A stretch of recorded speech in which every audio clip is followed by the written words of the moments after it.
एकनाथ शिंदे की बगावत से क्या शिवसेना खत्म हो जाएगी? क्या उद्धव ठाकरे शिवसेना को बचा पाएंगे?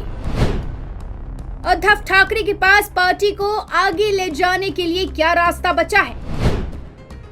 कितनी कठिन है चुनौती उनके सामने?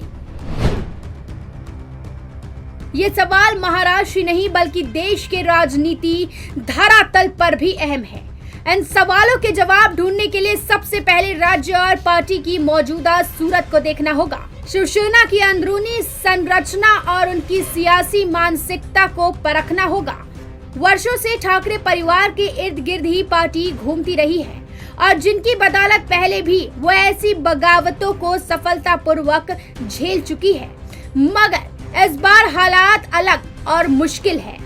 अभी के शिवसेना विधायक दल पर एकनाथ शिंदे गुट का कब्जा बताया जा रहा है।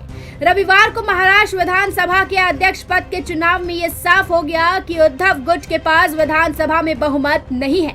अगर संगठन के स्तर पर देखा जाए तो अब तक संगठन में कोई फूट नजर नहीं आ रही है।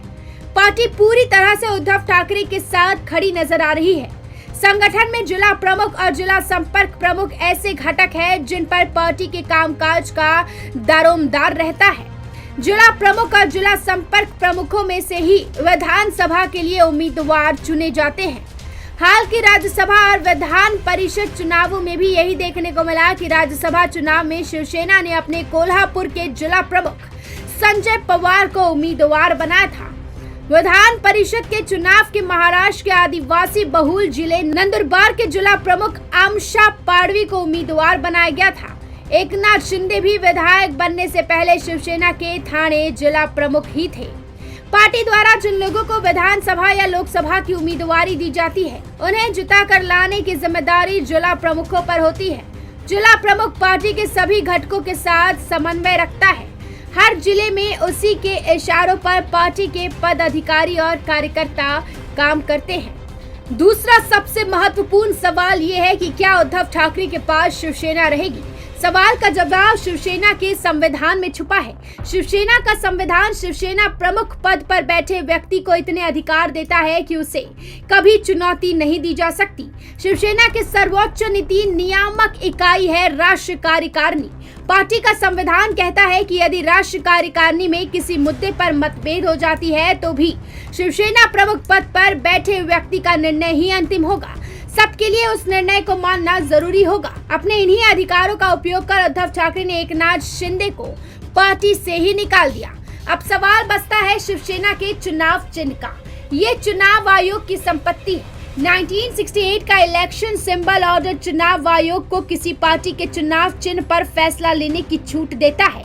इसी नियम के तहत ईसी किसी पार्टी का चुनाव चिन्ह तय करता है और इसके बंटवारे पर भी फैसला सुनाता है। अगर किसी रजिस्टर्ड और मान्यता प्राप्त पार्टी के 2 धड़े बन जाते हैं तो इलेक्शन सिंबल ऑर्डर का पैरा 15 कहता है कि चुनाव चिन्ह किसे मिलेगा, इसका फैसला सुनाने के लिए निर्वाचन आयोग पूरी तरह से स्वतंत्र है। एक मुद्दा ठाकरे की सेहत का भी है। हाल ही में उनकी रीढ़ की हड्डी का ऑपरेशन हुआ है।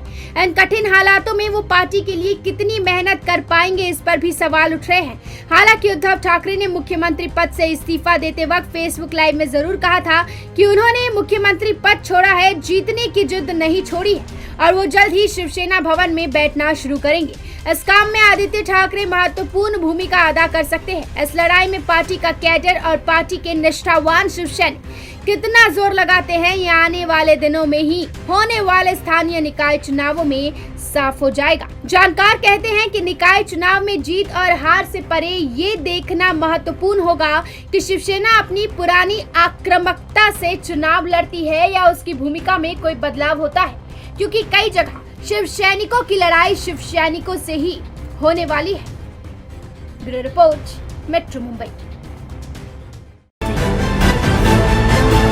खबरों का शहंशाह मुंबई बोले तो मेट्रो मुंबई।